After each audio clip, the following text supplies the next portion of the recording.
कि light death note के rules का यूज करके अपने स्टॉकर का नाम निकलवाने का प्लान बनाता है। लाइट बड़े क्लेवरली एक क्रिमिनल का नाम यूज करके एक बस हाईजैक करवाता है और फाइनली अपने स्टॉकर का नाम निकलवाने में सक्सेसफुल हो जाता है। अब आगे।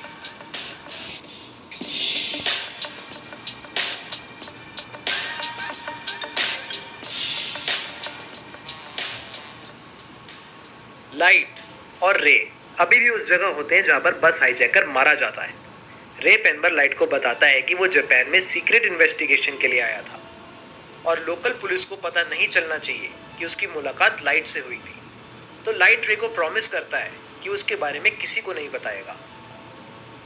रे पेनबर जब घर पहुंचता है तो अपनी फियांसे को बताता है कि जिस बस में वो ट्रैवल कर रहा था वो बस हाईजैक हो गई थी और हाईजैकर फाइनली कार एक्सीडेंट में मारा जाता है। तो उसकी फियांसे, जो कि पहले एफबीआई की सबसे अच्छी एजेंट रह चुकी होती है, हाईजैकर के मर्डर को कीरा केस से कनेक्ट करने लगती है, जिससे रे गुस्सा होने लगता है और उसे कीरा केस को भूलने को कह देता है। दूसरी तरफ लाइट र्यूक को बताता है कि वो रे पेनबर का नाम डेथ नोट में लिखने के लिए एक वीक का वेट करेगा ताकि पुलिस और एल का शक उस पर ना जाए और तब तक वो नॉर्मली प्रिजन इनमेट्स को मारता रहेगा।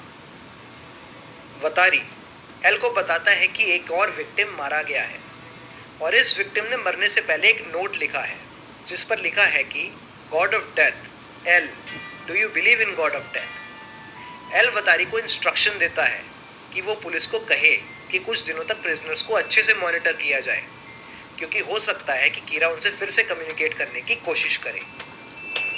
लाइट स्टेशन पर रे पेनबर का इंतजार कर रहा होता है और वो र्यूक को बताता है कि वो डेथ नोट को अच्छे से स्टडी कर रहा है और उसने कुछ दिन पहले ही सीखा है कि अगर वो डेथ का कॉज और उसके सर्कमस्टेंसेस पहले ही लिख दे और विक्टिम का नाम बाद में ऐड कर दे तब भी डेथ नोट काम करेगी।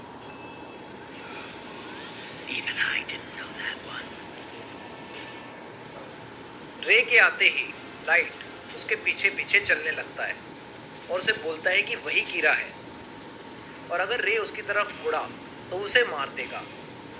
लाइट रे को अपने कीरा होने का विश्वास दिलाने के लिए कॉफी हाउस पर काम कर रहे एक पर्सन, जिसका नाम काफी पहले से उसने डेथ नोट में लिख दिया होता है, उसे रे के सामने इंस्टेंटली मारने की एक्टिंग करता है और रे को बताता है कि वो पर्सन कई बार सेक्सुअल असॉल्ट के केस में चार्ज हो चुका है। लाइट रे को बोलता है कि अगर वो कोऑपरेट नहीं करेगा तो वो उसकी गर्लफ्रेंड के बारे में जानता है और उसे मार देगा। लाइट रे से उन सारे एफबीआई एजेंट्स की फाइल मांगता है जो जापान में कीरा केस के रिलेशन में आए हैं। रे उसे बताता है कि वो फाइल्स उसके पास फिलहाल नहीं है। लाइट रे को एक एनवलप देता है और उसे ट्रांसीवर एनवलप में निकालने और एयरफोन को कान में लगा के अपने इंस्ट्रक्शंस का वेट करने के लिए कहता है। सबसे पहले लाइट रे को ट्रेन पकड़ने के लिए बोलता है और उसे ट्रेन में डोर के पास सबसे पहली सीट पर बैठने का ऑर्डर देता है और फिर रे से क्वेश्चन करता है कि जापान में करंटली कितने एफबीआई एजेंट्स हैं। रे लाइट को बताता है कि 3 लोगों की 4 टीम बनी हुई है, जिसका मतलब टोटल 12 एफबीआई एजेंट्स हैं। फिर लाइट रे से एनवलप में रखे पेपर्स को निकालने के लिए कहता है और उसे पेज के टॉप में उसके हेड, जिसके अंदर वो सब एफबीआई एजेंट्स काम कर रहे होते हैं, उनका नाम लिखने के लिए कहता है। फिर लाइट रे से उसका लैपटॉप ऑन करने के लिए कहता है और उसे बताता है कि उसके बॉस का एक मेल आएगा जिसमें उन 12 एफबीआई एजेंट्स के नाम और फोटोज होंगे जो कीरा केस के रिलेशन में काम कर रहे हैं और वो एक एक एफबीआई एजेंट की फोटो देखकर टर्न बाय टर्न उनका नाम उस पेज में लिख दे। रे के काम को पूरा करने के बाद लाइट उस पेज को वापस एनवलप में डालकर ऊपर रखने को कहता है और हाफ आवर बाद ट्रेन से उतरने को कहता है। रे कंटिन्यूसली यही सोच रहा होता है कि उसने आवाज़ को पहले कहीं सुना है। फिर रे के ट्रेन से बाहर उतरते ही वो हार्ट अटैक से नीचे गिर जाता है और जब वो मरने से पहले ट्रेन की तरफ मुड़कर देखता है तब उसे पता चलता है कि लाइट यागमी ही कीरा है।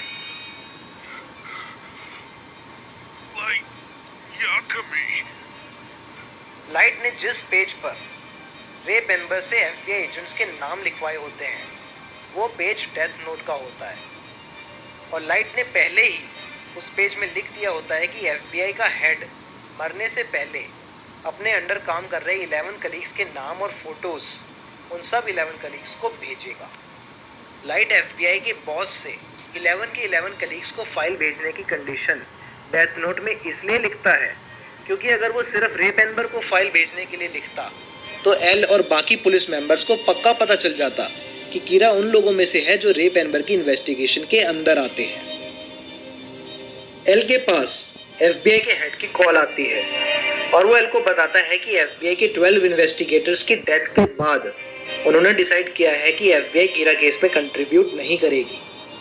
कुछ देर बाद चीफ यागमी एल को कॉल करके बताते हैं कि उन्हें अभी अभी FBI के डायरेक्टर से पता लगा है कि एल ने FBI के कुछ लोगों को जापान आने के लिए कहा है और FBI कीरा केस की जगह पुलिस फोर्स के लोगों को ही इन्वेस्टिगेट करेंगे। चीफ यागमी एल से पूछता है कि क्या इसका मतलब वो पुलिस डिपार्टमेंट के मेंबर्स पर भी शक करता है, जिससे पता लगता है कि FBI के डायरेक्टर के कीरा केस में कंट्रीब्यूट ना करने के डिसीजन के बाद एल उन्हें पुलिस फोर्स के मेंबर्स को इन्वेस्टिगेट करने के लिए कह देता है। एल चीफ यागमी को कहता है कि वो ये सब कीरा को पकड़ने के लिए कर रहा है, लेकिन चीफ यागमी एल के इस डिसीजन से बहुत नाराज हो जाते हैं। तभी एल को न्यूज़ मिलती है कि एक और विक्टिम मारा गया है और उसके साथ एक नोट भी मिला है जिसमें लिखा होता है कि L, do you know God of death love apples?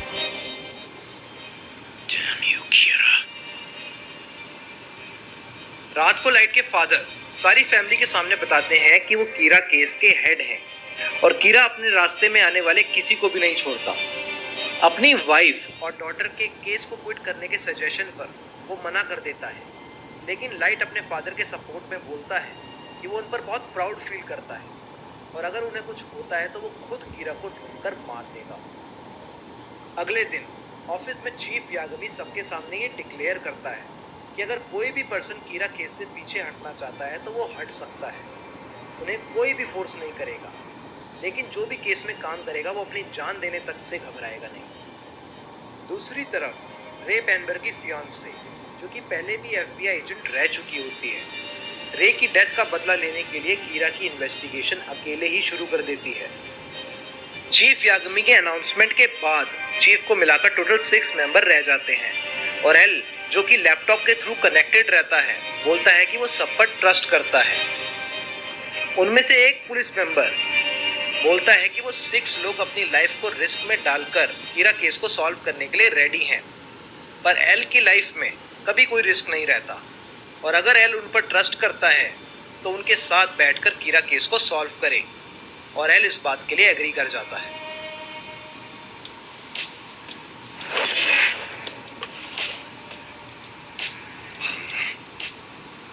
L से मिलने के लिए पुलिस डिपार्टमेंट के बचे हुए 6 मेंबर्स एक बिल्डिंग के सामने खड़े हो जाते हैं। वो सब एल के बारे में आर्ग्यू कर रहे होते हैं।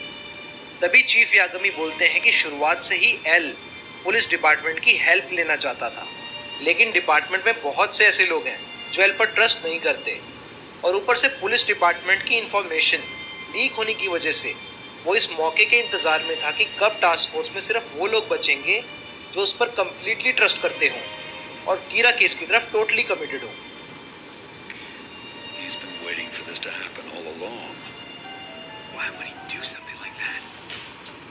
एल के पास्ट के बिहेवियर से फ्रस्ट्रेट होकर पुलिस डिपार्टमेंट के बचे हुए 6 मेंबर्स में से एक मेंबर क्विट कर देता है। एल अपने होटल रूम में जहां वो रुका होता है उन 5 बचे हुए मेंबर्स को बुलाता है। एल सोच रहा होता है कि एक टाइम ऐसा ज़रूर आएगा जब कीरा और वो एक दूसरे से मिलेंगे और अगर कीरा को उसकी पुलिस मेंबर्स के साथ की गई मीटिंग्स के बारे में पता चलेगा तो उन्हें ज़रूर ज्वाइन करने की कोशिश करेगा। दूसरी तरफ लाइट ये सोच रहा होता है कि क्या उसने कोई ऐसा क्लू तो नहीं छोड़ा जिससे एल को उसके कीरा होने का शक हो। It's unlocked.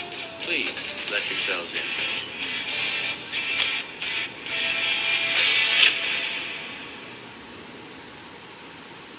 और यहाँ ख़त्म होती है हमारी डेथ नोट की एपिसोड 5 की स्टोरी।